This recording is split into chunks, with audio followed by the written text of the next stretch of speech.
All right, with that, we'll get started. So hello, everyone. My name is Aditi Chadha, and I am the Youth Program Lead here at Co.Labs, and I'm so excited to welcome all of you to the Co.Learn Founder Speaker Series. So with the support of our friends over at Western Economic Diversification Canada, the Co.Learn program has been built to help support young people in Saskatchewan become founders and tech company employees. So with this mission, we've created a speaker series, which will bring you 4 panels over the next few weeks, featuring incredible Saskatchewan-based founders. They'll be talking about their experiences, their failures, and really demystifying what it means to be a founder. So if you think differently, if you have aspirations of being a founder, or if you're just looking to dip your toes into tech, you're definitely in the right place and you're in for a treat. So today we're bringing you panel number 1 in the series. It's called Student to CEO, and it features 3 bright founders who all happen to be post-secondary grads or current students, and they're going to tell you a little bit about how they got to where they are today. And the format is quite simple. So we'll have our virtual fireside chat for the first little bit, and we'll also be doing some audience Q&A. So if you have any questions, enter them in on the Q&A function at the bottom of your screen, and we'll select a few to answer at the very end. And then once the panel is completed, I'll come back and I'll tell you a little bit about what's happening next week with the second panel, as well as a surprise for all of the students and recent graduates that are under 30 years old. I have a surprise for you, so make sure you tune in till the very end. And with that, I'd like to welcome our moderator for today. She's the founder and CEO of Salon Scale Technology, Alicia Soulier. All right, Alicia, over to you. Perfect. Thank you, Aditi, for introducing us. And you guys, I am so excited for today. And I'm excited to be able to moderate this with the Co.Labs crew and really talk about kind of that student to CEO, which is an incredible time to kind of think about this and how to like put your ideas to work and step into that entrepreneurship side of things. So without further ado, I would love to start by introducing our panelists for tonight. The first one we're going to talk about is Mr. Dawson Nourish. Dawson is a 2020 grad. He's a commerce grad, and he's the founder of Arctic Shelf. It's a refrigerated locker solution for workplaces. The secure mini fridges allow employees to store meals at work without the fear that someone will take over their food. Using the mobile app, customers will be able to find, rent, open, and order food to their locker. Thanks so much, Dawson, for being here, and I'm so excited for people to learn more about you. Next one up, we've got Rachel Drew. Rachel is a current student. She's a current law student. She also is the founder of Cadence, which is a digital platform that supports family members and executors in completing administrative tasks after death. Thanks so much for being here, Rachel. Super excited to hear your story as well. And last but very not least is Stephen Rowe. I probably said your last name wrong, but I'm sure that happens a lot in your life. So the first thing is Stephen graduated 3 years ago only with a computer science degree. He is the co-founder of Food Renew, a platform that helps businesses sell their surplus food to consumers at half the price, at half the usual price.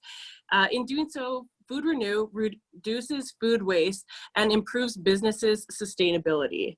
So there is our panel for tonight, and I just want to say it is so great to have these guys and gals with us tonight. I think one of the biggest things that we really want to talk about is stepping in from student to CEO. How do we kind of framework, where does it even start? So we really want to start by the conversation before you started your company. So I really want to kind of start with Dawson. And Dawson, I really want to talk about your experience before you built the company. What were your interests? What did you do and study? And how can you help us understand your mindset to pivot from student to CEO? Thanks. Yeah. I mean, it was kind of a journey. I grew up actually on a farm about an hour south of Saskatoon. I grew up there, moved to Saskatoon for hockey. So I always played sports as a kid. So always quite competitive. moved here for school, and then I went to the U of S. And so I actually took a year off before I went back to school, trying to figure out what I wanted to do. And I realized that I really like business. And so I ended up being a sales rep for this company, and I wasn't any good at it. So I decided to go to school and learn a little bit. And it was really awesome. I ended up getting a couple internships in the summers and working with just different people. And I think that that was really important because I had like a bunch of different contexts on, you know, what different sides of is like. The town I grew up in was K to 12, 100 kids. So it was very small. And then moved to, you know, the U of S, and that had 25,000 students, and then going to Calgary. So it was kind of all over the board, but just very interested in business, very interested in competing, and just having fun and doing things that I love doing. That's amazing. And you know what, it seems like, you know, through those kind of early starts, you really found right away that through the business interest, you figured out that maybe you want to be the one to make a change or make a difference. And so I think I would love to just stay with you for a second and ask you a question based on your confidence. Like, where did you get this inspiration to be confident to say, like, yeah, I think I'm gonna start something? Yeah, you know, it was actually kind of interesting. Like, I don't think there was ever one point and it was like, okay, well, you know, now I have enough. Because I mean, even still, you know, I don't really feel like that there's all this, I have this total amount of information that I'm able to just start and get going. So there's never really like that inflection point. And it was just a lot of people along the way that kind of helped out. The Edwards School of Business was actually phenomenal. So just the more that you learn and the more that you're passionate and just kind of read and just kind of get yourself comfortable with like what's out there and the environment that you're going to end up operating in, I think that really just helps you feel like you have a vision of the landscape, and you can kind of see different things.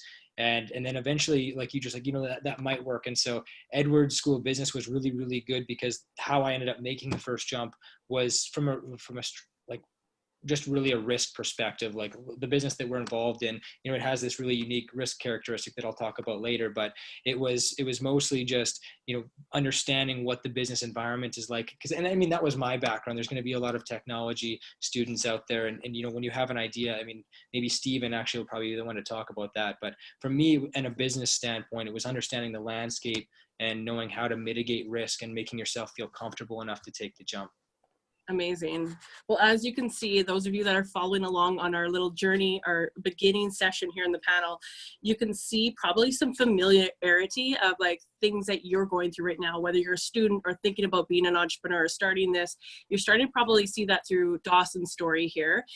So this is the time to really exercise your typing skills. And yes, you heard me. Get those typing skills going, and we would love for you to start figuring out some questions or just chiming in. You know, being in front of a camera is not always easy, but we're here for you, and we want to know your questions. So we want to make this most engaging as possible, because this series, there's a lot of work that goes into these things, but it's really important to just go and type up what you want some answers to, and we definitely will dive through that. So I want to kind of dive in. We were talking about confidence. We were talking about where you were before you started your company. So I really want to take this over to Rachel. And Rachel, what I would love to know is, again, where were your interests before you started Cadence? What were you doing, and what kind of was your mental state before you started your business? Hi, thanks, Alicia. So for me, I've actually been a business owner for over 6 years. So I also own an occupational health and safety management firm called Farside Safety Services. So I've been an entrepreneur for quite a few years. And for some reason, ever since I was a kid, I just knew I wanted to be an entrepreneur. I had every terrible business idea that you could ever imagine. And it just, as soon as I graduated high school, I traveled and spent some time abroad to kind of figure out what I wanted to do, what my values were, and what was important to me. So I entered into the field of occupational health and safety. And a couple of years later, I went out on my own, and now I've grown that business and thankfully have the support of wonderful employees who help me oversee that so that I can go back to school and start this next business venture. So I have actually started law school just last year, and then I just started Cadence earlier this year with the help of co-launch, thankfully, because I feel like I really couldn't do it without them. So it's been an interesting entrepreneurship journey for me, but I think, I'm sure there's a lot of you in the audience who just know in your heart that you are meant to be an entrepreneur. And if you feel that, go for it, 100%. So it seems like you're kind of like a little bit of a serial entrepreneur, I'm going to guess. So with that, there must have been someone in your life that made you kind of tap into that. There must have been someone that kind of made you feel like inspired to take on this type of path. Let's kind of speak towards that person or that thing that had that milestone movement to shift in your head that you wanted to take on multiple options, multiple ideas, and become a serial entrepreneur. So it's funny, when I was young and when I started my first business, I hadn't actually known any entrepreneurs personally. Of course, there was many that I admire and look up to. Alicia, you are one of those who I look up to now, and who is an amazing mentor to me. But honestly, it was my mom. When I was young, and it wasn't about being a business owner, but she just always believed in me. So she had unwavering support and encouragement for me. So that was it. It was all her. Well, look at that. Well, that, you know what, again, people who are watching and listening to this right now, sometimes it just takes those people that have been through many milestones in your life cheering you on along the way, that you almost put these little like nuggets of confidence into a pocket because you know that person's there to support you if you fall, right? And so I think that's just a beautiful way to, like, especially coming from your mom, like that's an amazing thing to have, her in your heart and your mind as you continue to scale your companies. So thanks for sharing your beginning stages, and we'll come right back to you. But now we're going to want to throw this over to Stephen. And Stephen, you need to let me know if I said your last name right, because I just need to clear that one up. But most importantly, we're going to throw it to you as well. Where was your mindset before you started Food Renew? And kind of like, again, that same thing, what was the thing that made you the most influenced or inspired to kind of take action into entrepreneurship? Right on. Thanks, Alicia. Yeah, so my last name is Rowe, actually, which is, you're right, it's a very, very common one to mispronounce, so don't feel bad about it at all. But, it's kind of funny how I got into the entrepreneurship area, because it's actually quite different from Rachel and Dawson in the fact that I never considered myself an entrepreneur, and it was never something I sought to get into when we started Food Renew. Like you said, I graduated from the U of S with a computer science degree just over 3 years ago now. And since then, I've been working as a software developer full-time. And like I said, I've never really had any inkling to start a business or to become an entrepreneur. But it actually all kind of started with my friend Mohammed, who's also a co-founder of Food Renew, who kind of put this idea into myself and our other two co-founders' heads about this problem that exists in the world in regards to food waste and food waste at businesses specifically.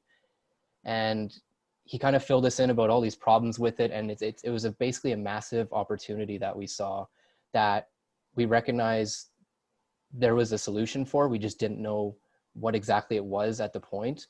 And we actually started off as a nonprofit. We weren't a for-profit business to begin with. And we did that for about 1.5 years until January of this year, where we learned that Co.Labs was even a thing here in Saskatoon, and realized that we could pivot Food Renew from a nonprofit focused organization into a for-profit business, because the nonprofit angle just wasn't working out the way we hoped it would, and it had its own issues and problems associated with it. So I think a lot of it was just a passion for solving an issue and wanting to find that solution regardless of what it took to find it. And that kind of just took us towards Co.Labs and the direction of, okay, well, let's turn this into a startup and let's make something of a business out of Food Renew. So it's kind of an unorthodox path, going the nonprofit route into a for-profit business. But I think that just goes to show that there's not one single path. You don't have to be the entrepreneur-minded person since day one to be successful as an entrepreneur, to be successful in the startup industry. Amazing. Well, you know what? It is a very, hard decision to be a business to begin with, be an entrepreneur to begin with, and then to hit a nonprofit organization on top of that. That's definitely a huge kind of reality that you are very connected to the why of what you're doing. So for those, again, who are watching this right now, when you have that why, when you have that deep why, it allows you to really have a little bit more of a push into where you wanted to go. And I just love how you said the words like, you didn't really see yourself as an entrepreneur right away. You didn't even understand that. It was just that you wanted to make a change. And so I just want to acknowledge you for that. That's great to say that. And there's a lot of people that I feel like once they've accomplished something or they've been recognized for something is when they truly call themselves an entrepreneur. So I want to say for anybody who's watching this and listening again, you don't have to have a trophy in your hand to be told you're an entrepreneur. It's just the first step out the door into change that creates a movement. That is the moment you became an entrepreneur. So I just want to say all three of you guys are incredible entrepreneurs because you said yes to a problem and you're going for it. So kudos to every single one of you. Also, I just wanted to say kudos because that's just what I do. The next thing we want to do is want to go into the next little series of questions. So I'm going to take this all the way back over to Mr. Dawson. And what I would love to know is everyone on this panel is young, and I want to talk about that age. Age is such a stigma. We don't really talk about it, but I really want to talk about a few things. Why did you want to be a founder at this age? Because people always say the things like you need experience, you need all this stuff before you become anything. So I just want you guys to take some time. So I'll start with Dawson about why you would like to be a founder at this age. Thank you. Yeah. I guess when I think about it, there wasn't really, like I said, a conscious decision. When I first started it, and so for those of you that didn't know, it's refrigerated lockers, and so I do have a little picture, but they're these little refrigerated locker banks. And how we actually started was I was a student on campus, and I didn't have anywhere to put my lunch. And then when I started to think about it, the university is the only workspace that didn't have refrigeration for their students. And so then, it just became this idea. And I was like, well, could we do something like that? And like I said, Edwards was really, really awesome for helping us, develop the idea, but, or just understand all the parts to it. But it was just this idea, and then it kept going, and I was just like, there's no way it doesn't work, right? Like there's just no way. And so then you keep going through these little analyses, and when you start, there's just so much risk, and there's just this ball of risk, and so you just initially start going and peeling back layers. And I remember when I was first starting to talk about the idea with other people, they were just all of these problems that they would see. And for anyone that has an idea, like there's always going to be issues and challenges and things that people, say aren't going to work about it. But the way that it works is those are all just problems that you have to solve. So for example, one of our big problems is, well, what happens if someone from China just develops your product and just completely undercuts you? And that was a big problem. And so we were thinking about it for a little bit. And then the answer to it was, well, there's only so much space that we can put these things. So if we're the first mover to the space, then they can't really undercut us. And they're just like little different things. But like I said, I think the decision to be a founder, like it just came from this idea, and once you have it, it kind of becomes consuming. And I think everyone on here would know that feeling. You just can't get it out of your head, and then you just keep moving forward with it. So a little bit of everything. Like a little bit of a rush, right? Like it's like a gold, I won't say gold rush because not all of us are out for getting the cash. I mean, the cash would be nice. Let's be honest. Yeah. We all will take anyone that wants to give us cash. We'll listen.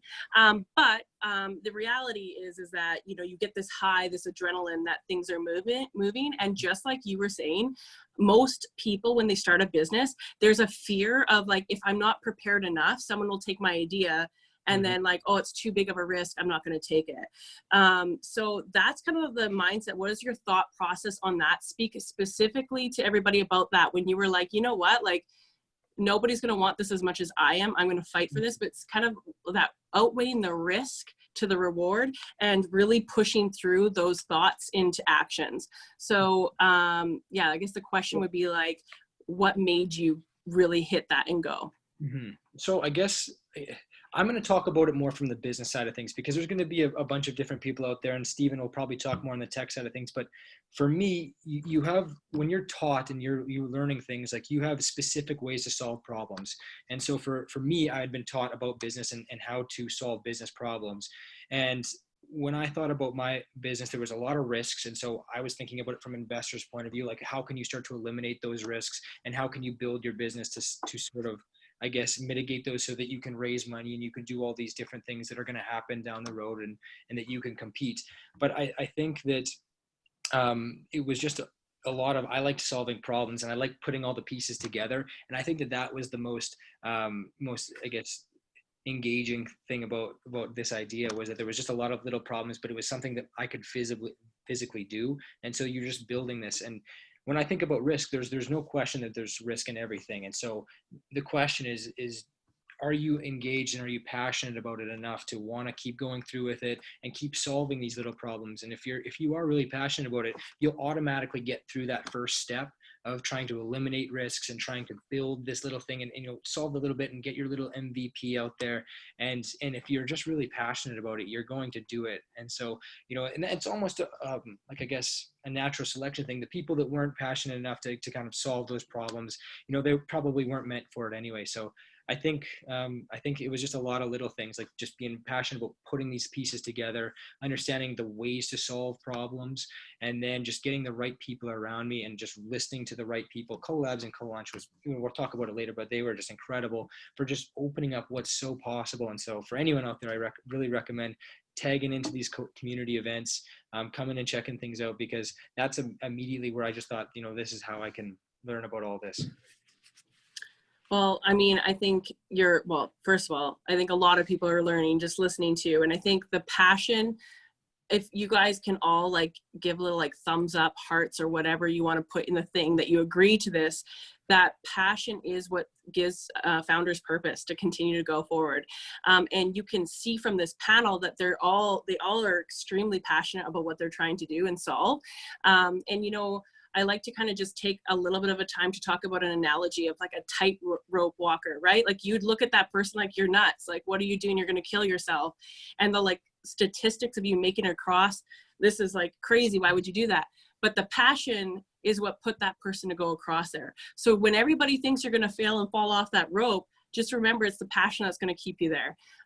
So with that, I want to talk about that fear with Rachel. I want to talk about, she's obviously one of the more fearless founders I've ever talked to, considering that she tackles any problem and she goes for it, and she really has that fearless mentality.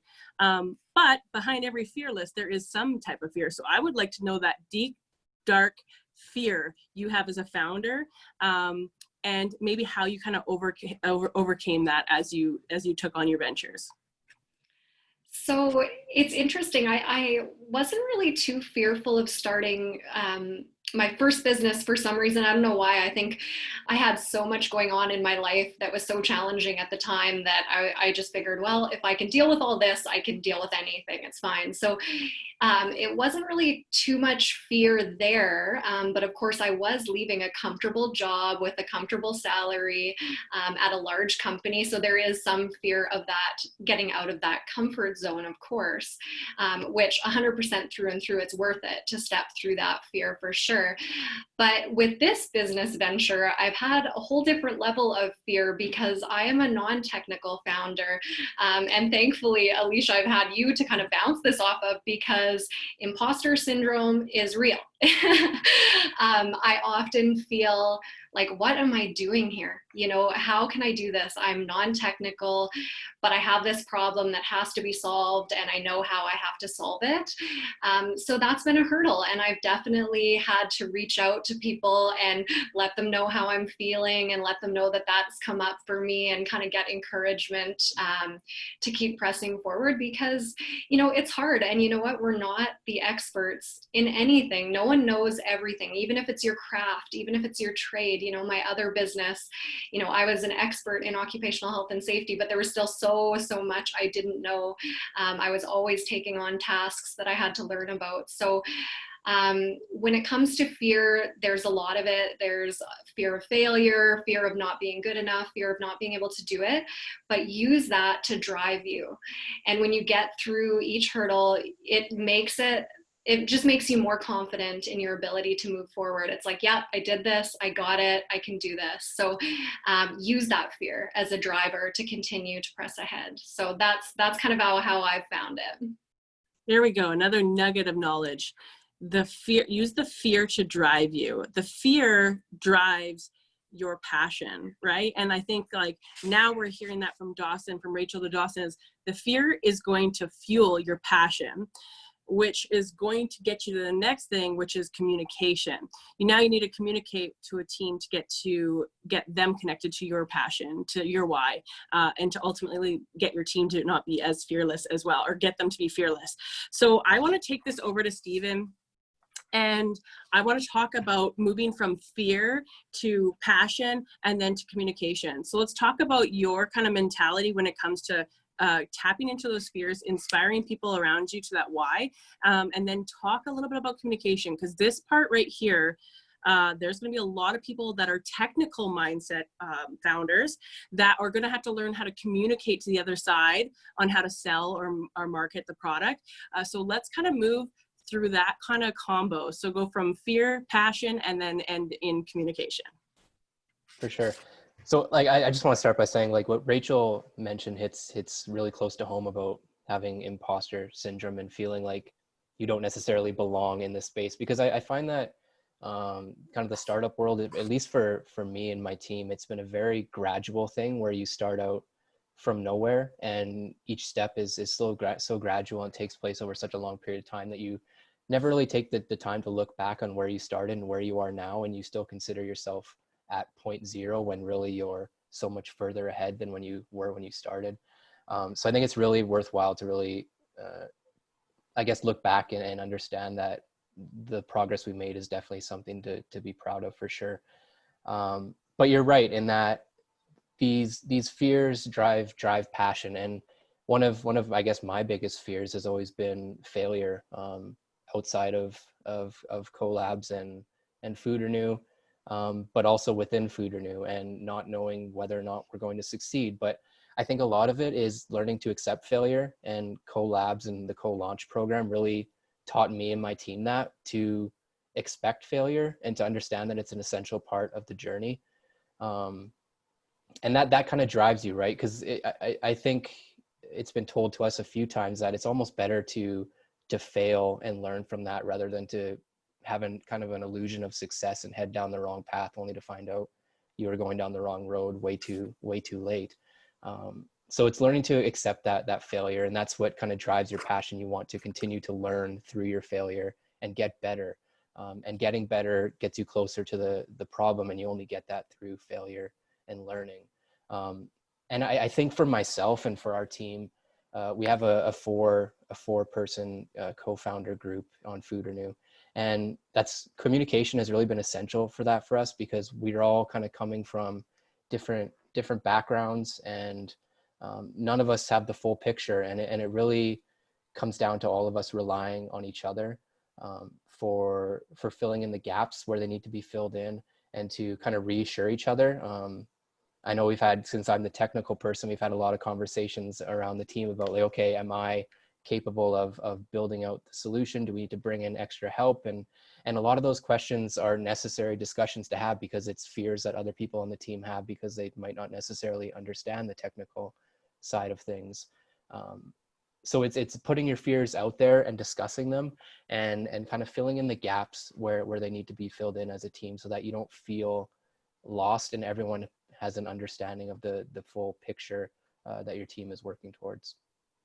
Amazing.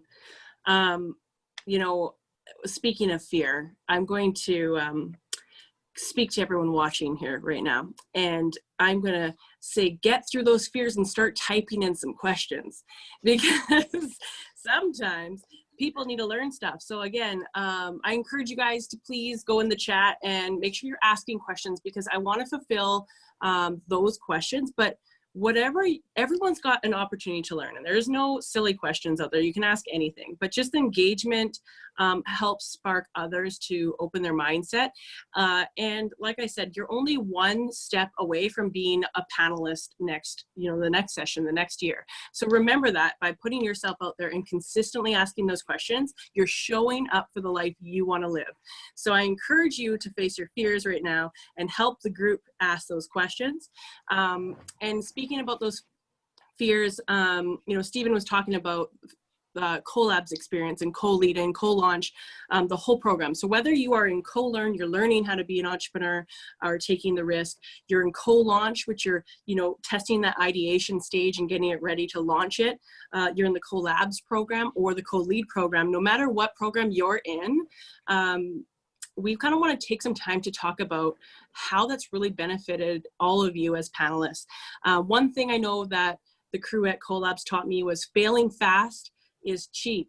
And if you fail fast, you don't burn a lot of money, which gives you more opportunities to really get either in or out of the way of what you need to do. So fail fast. It's a lot cheaper than a slow, expensive death, right? So let's kind of roll that over back. We're going to come back to Dawson. And Dawson, I really want to talk because thankfully we have an incubator. Thankfully we have an accelerator and a place for people to go. So let's talk about that, Dawson. What was your experience with the co-launch experience, and how did that change you, your mindset, and your business? Alicia, that's actually a funny question. It was so crazy. I remember when I first started, like I had this idea. I've been working on it. For, I guess it had been a while at that point. And I spent all my time modeling and thinking about how we want to build this. And then we came to Co.Labs, or we applied for co-launch. We got in, and then like the first couple of meetings, everything changed. Like literally everything changed. And it was so exciting because it went from like something like this to just something super, super big. And you get to bounce ideas off of each other. I met my business partner there, and he just the way he thinks is incredible. And so to be able to take something that you were already just had this raw passion for, and then put it inside of a community, and then have that community just keep feeding fuel to the fire. Like it was incredible. And so for anyone out there, I could really, really recommend it, obviously. But it was just really, really, it was vital to our growth. Like what we just finished a round of financing, and there's no way we could have done any of that or had the advice or experience to be able to put together the stuff that investors want to see so that we can get the money to do what we're supposed to do. Yeah, I think I'd like to push that with you again too, is that I think people need to understand these are resources for us to get. I think when I first started with Co.Labs, I thought they were going to take a chunk of my company, and I just assumed that nothing was free and that there was no one there really going to help you as a new baby entrepreneur, a baby startup. So I mean, that was my mistake. It is there to help you to grow, but essentially let's talk about that. As far as what was, when you first went there, what did you think about, and what was a dramatic change or a highlight you got out of the program? Just opening up my mind to what is really when you think about it, and not many people know it because it's kind of behind the scenes in Saskatchewan, but there's a whole community of venture capital, capital allocators that that take you from here to here, and they have informational resources, capital that they're willing to allocate to you, and they have literally a game plan on how you can start to scale and build your company. And so for each step in the stage, there's someone that's able to help you. And so really just opening my eyes onto how you get the money to do what you want to do, how to build out the vision, and how to get the people behind you. And like I said, everyone at Co.Labs was great. Alex Shimla, he could help out a little bit more, but everyone's pretty good. Yeah, I agree, Alex. You really should do something. He's going to laugh at me. That guy really needs a job. Yeah. So let's first of all, before I end with you, I would love for you to let people know one bit of advice that you would give to someone thinking about starting a tech company. Very seriously, it's just to talk to other people, because especially if you're just thinking about starting it, you literally don't know what else is out there. And so you can't make a rational decision on what you should or shouldn't do unless you talk to someone else. And so, and by that, I mean, just getting yourselves out to the community events, engaging in the Q&A, just getting out and starting to get out of your own head and into the actual world where other people share the passion, where they share the drive, the know-how to build out an idea. So in a very real sense, the best thing that you can do is just start to talk about your idea with other people, because it's going to sound really, really awkward. We're just doing sales calls, and my brother, who we just brought on as a sales rep, just did his first sales call today, and it was so bad. It was so bad. And so it's always going to be bad the first time you start to do something and share what is in your head with other people. And so the easier you can make it on yourself, just talking about it with other people, hearing other people talk about their ideas, in a very real sense, it's just getting involved in the community.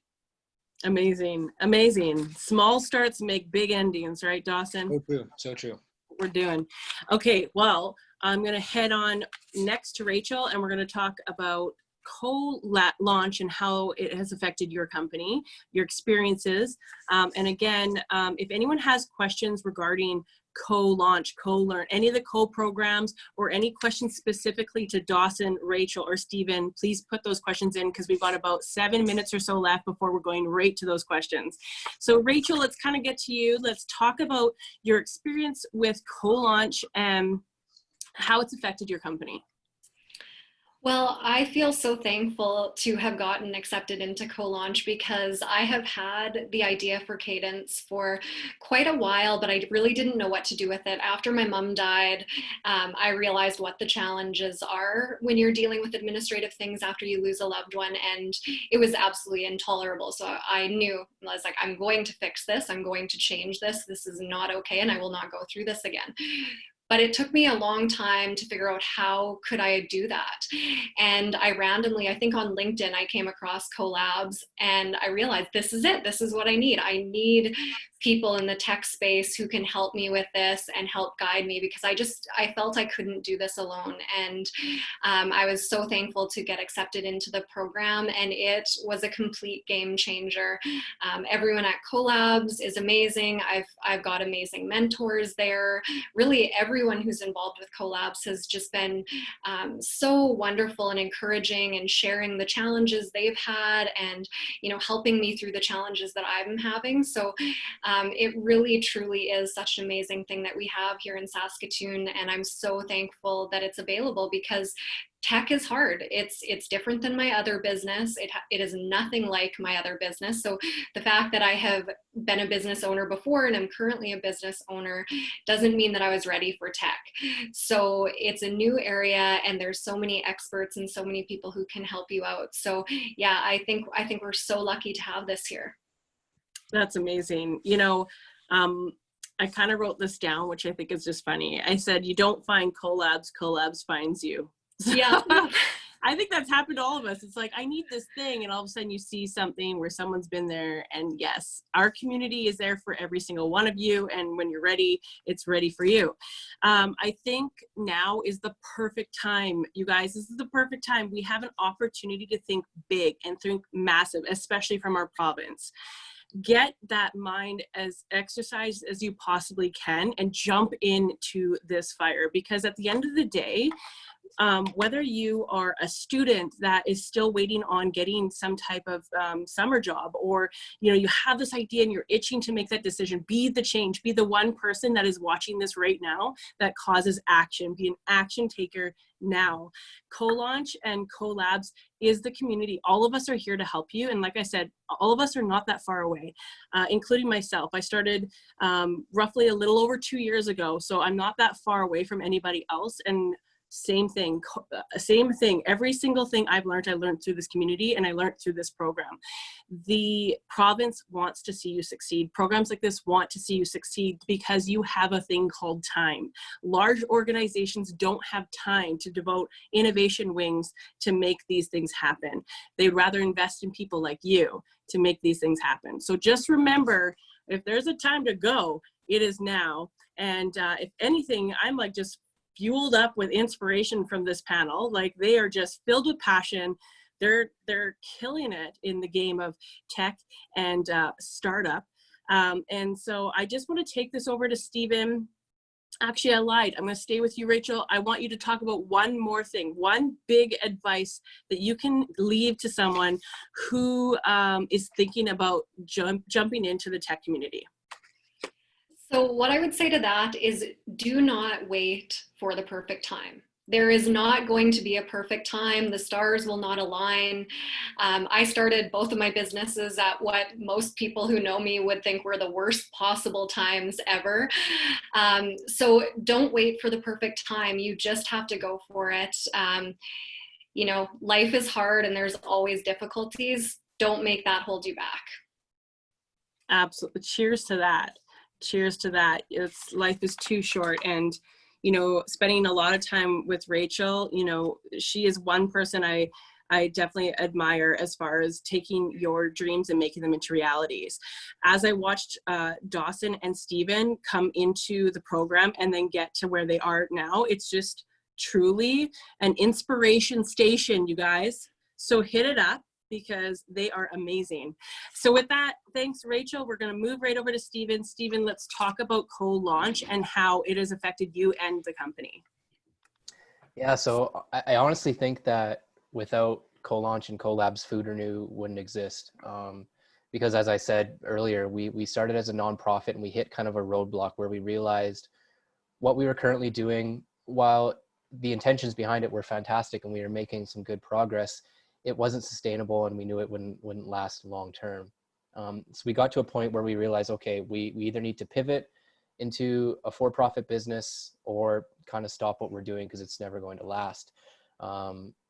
And we started looking around, and Co.Labs came up as an opportunity, and we applied to the program not knowing necessarily if we'd get in. We knew the problem existed and it was a pretty serious problem to tackle, and we thought we had a really good solution, and we still do think we have a great solution.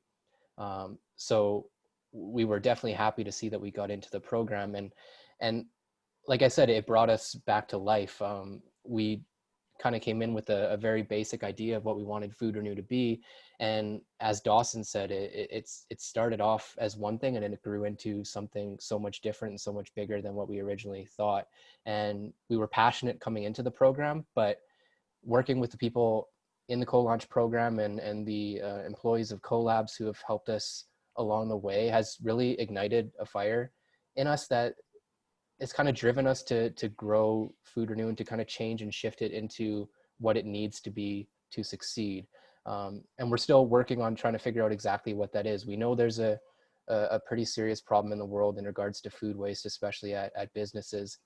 And we're just trying to pinpoint and kind of find the treasure of that really exact way to tackle this problem, because other people have tried solving it in different ways and nobody's really hit the jackpot yet. And so we know there's a solution there, and we're trying to hunt for it right now. And we're pretty confident that we'll be able to find it with the help of the people in Co.Labs for sure. Amazing. So with that, before we head into your final advice for everyone, again, it's like that, like, I want to say like, ring those phones, but like, it's the wrong program. Maybe this is the way that I can get on Telemiracle next time. So Alex and everyone at Co.Labs, can you send in this as my audition? Because I'd like to be on the program.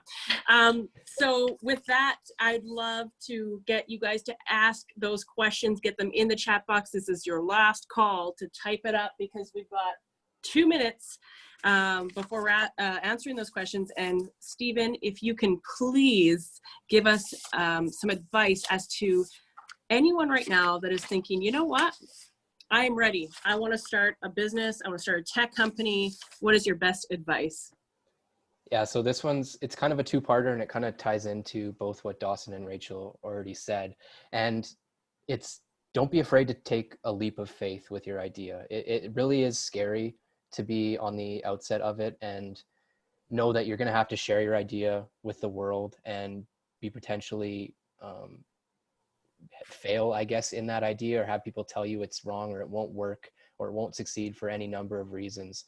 And that's scary, but it's essential, and it's incredibly rewarding once you actually make that leap and you put yourself out there and you start getting feedback. And even negative feedback isn't necessarily a bad thing. Sometimes it's the best thing for you, in that you can actually change your idea into something that will actually succeed. And kind of along with that, putting yourself out there involves getting involved with the community, especially the community that you hope to work in, like Dawson mentioned. So for us, in regards to food waste and and rescuing excess food. That was with working with restaurants here in Saskatoon, working with those that were already doing food rescuing and food services throughout the city. And it was learning about what currently exists, what people are doing to currently try and solve the problem, what works, what doesn't. A lot of this you only get by talking to people and by engrossing yourself in the community and by putting your idea out there and getting that feedback. So that's the biggest thing I can say. It's definitely scary to begin with, to put yourself out there, but the reward that you get from it is definitely worth it. Amazing. Well, thank you to our panel here today. Dawson, Rachel, and Stephen, honestly, you guys are incredible. I love watching your success, and we are now ready for those questions. So we're going to open that up, and I'm going to kind of look over at another screen here. The first question, and what we'll do here is we're going to play Zoom charades. So basically, I will just ask a question, and the first person to answer it can answer it. And if I say your name, then it's a question directed to you. So the first question is going through, how did you know if an obstacle is so big, you should abandon the idea versus push through?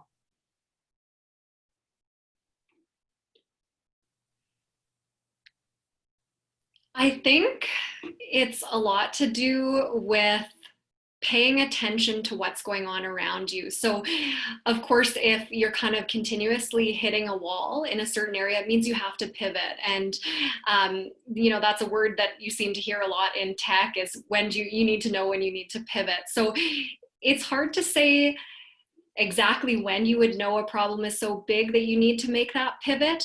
But if it's not working, it's probably best to pivot quick. Like Alicia had said already, it's better to fail fast. And we all have failures in our business. So I think identifying those things quickly and realizing that just because you think it was the right thing to do doesn't mean it actually is the right thing to do, and understanding that, okay, I see this isn't working, let's shift. That would be my take on that. Amazing. Does anyone have any thing to add to that question? When is it like too big to abandon and move on? Yeah, I guess from my perspective, I've never really hit that wall where I've ran into a problem that's been so large or so significant that I don't feel like we can overcome it. That's just because of our I guess, newness to the area of the startup world, and as an entrepreneur and with food are new. But like in terms of smaller problems and knowing when something can be navigated around, I think a lot of it has to do with listening to feedback and being open to change, like Rachel said, and not being so stuck in your ideas and pushing through negative feedback coming at you from all angles just because you believe in your heart that what you're doing is going to work. So being stubborn definitely isn't a great quality to have in this world. You have to, or in the startup world, you have to be willing to accept negative feedback and take it to heart, and really look deep down and consider whether or not how you're feeling about your product is what the rest of the world sees as well. And like Rachel said, be open to pivot based on that feedback. Amazing. Yeah, I think ultimately the answer's in the details, guys. So sometimes if the problem is really big, you just need to exercise breaking into small little chunks. And you never know, that small little detail might be the thing that unlocks $1 billion idea. So just remember that the answer's in this small little detail, the fine print. The next one, I have a question directed right over to Dawson. And the question is, how do you start building your network and finding the right people to join your startup?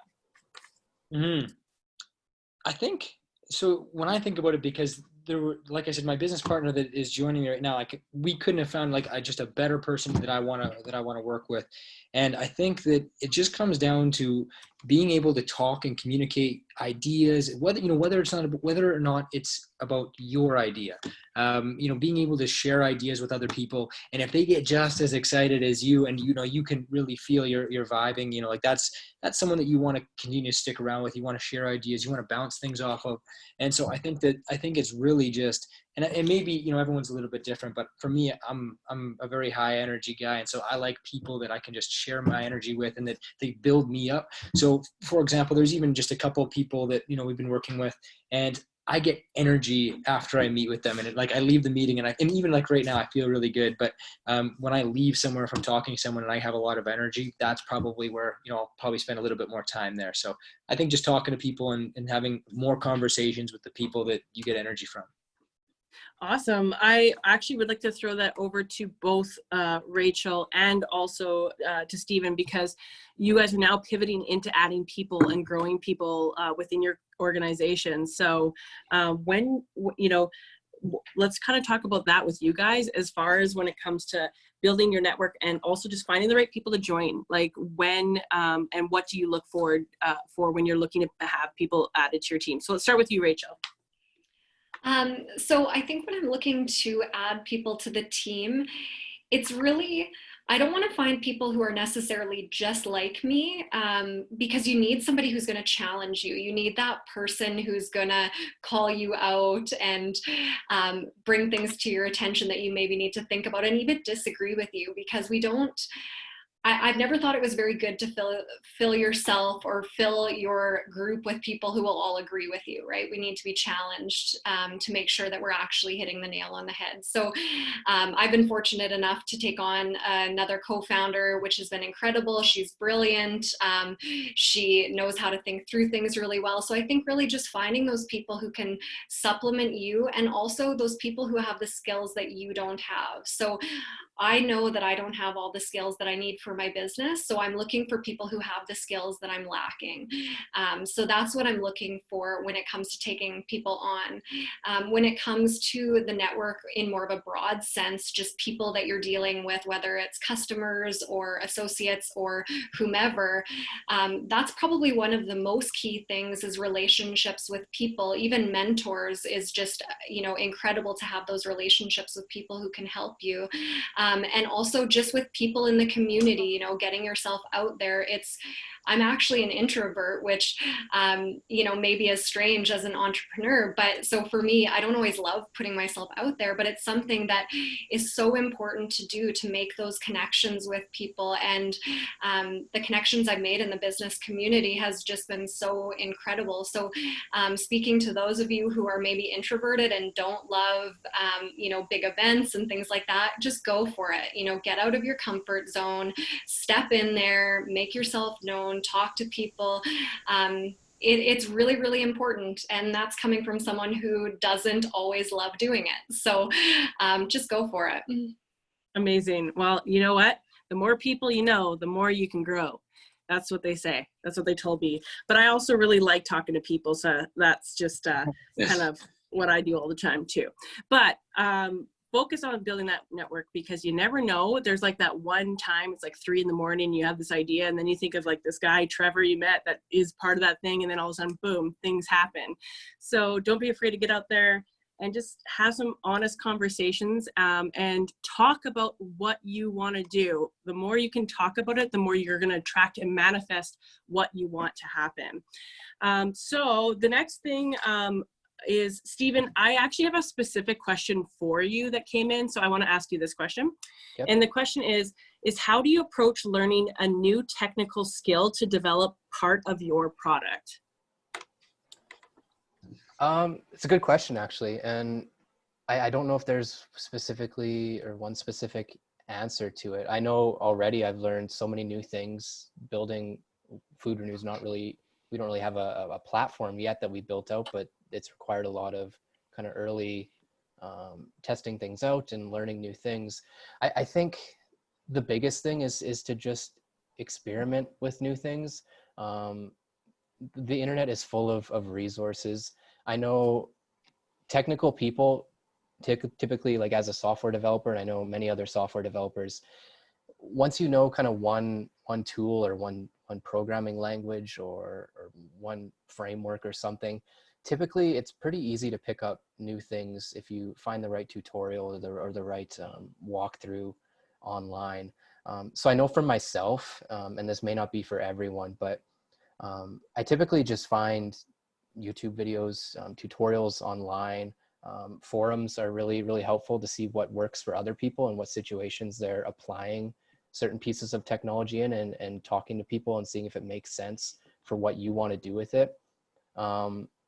Also, a really big thing is just talking to people you know in real life as well, that have those skills in that technology, whether it be that they know a programming language or they've used a framework before, to get their opinion on whether or not it would work for what you want to do and whether it makes sense for what you want to do. And if you're having problems with it, you can ask them for help. And a lot of times, especially technical people, love being able to help you when you're stuck on a problem and they know exactly how to solve it.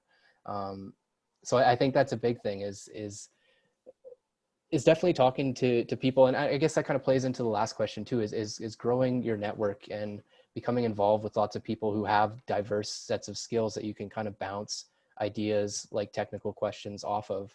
And then they're also there to support you if you ever need that support as well. So that's how I'm currently approaching the problem. Like I said, there's probably a million different ways to learn and adapt to new technologies.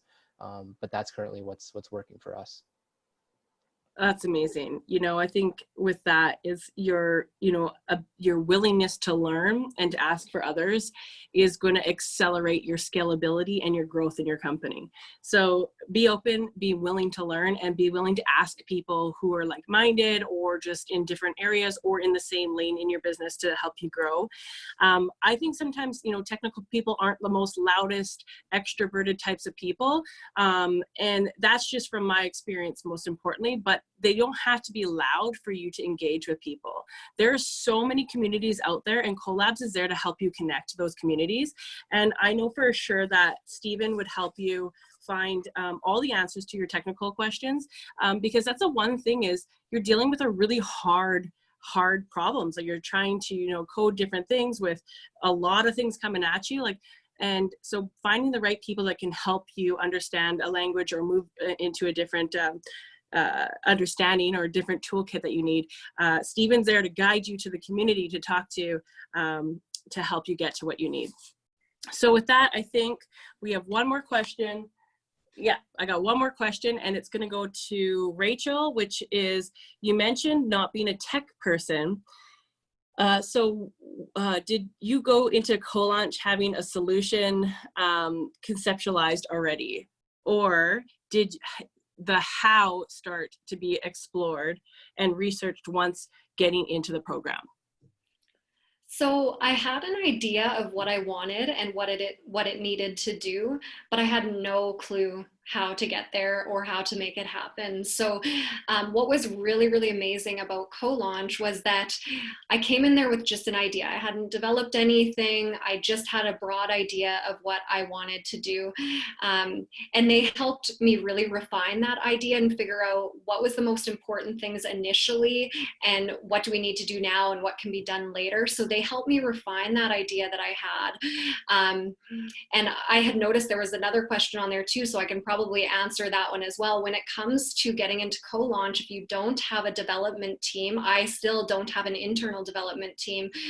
So I've hired an external development team, which has been wonderful. So that's another option for people who are non-tech developers. You don't need to feel like you need to pay a salary, you're pre-revenue, you're just starting your business. Don't feel like you need to hire someone right now necessarily, unless you want to, or maybe you take on a technical co-founder, but you can hire other developers externally as consultants as well. So that's what I did. So yeah, I went into Co.Launch with just an idea, and they helped me refine that idea to what it is today. That's great answer. Great answer. You know what? There's very different people that sit at two different tables, whether it's sales and marketing, operations, and the technical side. And as you built this monstrosity of a company, you're definitely going to need these people at the table. So I'd like to kind of actually bring this back to Dawson, because Dawson is just feel like he's got lots of knowledge there too, but I just would love for you to kind of finish the questions off here for us, lead us to the victory, and if you can explain to everybody by summarizing a little bit more about, that mindset of where you have to be at to just get started. Let's talk and end everyone to go from student to CEO. Let's wrap this up. Where do we get the wheels going to make that happen, to do just like you guys have done? That's a tough question. That's a lot of pressure. I feel like that that the answer to go from student to CEO is just be confident in yourself. So just believe in yourself, believe that you can do it. And I mean, if you believe in enough and you're passionate enough, like everything else is going to fall into place. Because if you don't know the answer, you're going to find someone else that knows the answer, or you're going to figure it out yourself. So I think that really it just comes to just a combination of passion and perseverance. If you have perseverance and you're passionate about something, I mean, you believe in yourself, I mean, I think that a lot of things are going to fall into place for you. So I think that, you know, on every side of the business, whether it's the technical side, whether it's building the business plan, or everything in between, I think that there's a million different problems you're going to have to solve.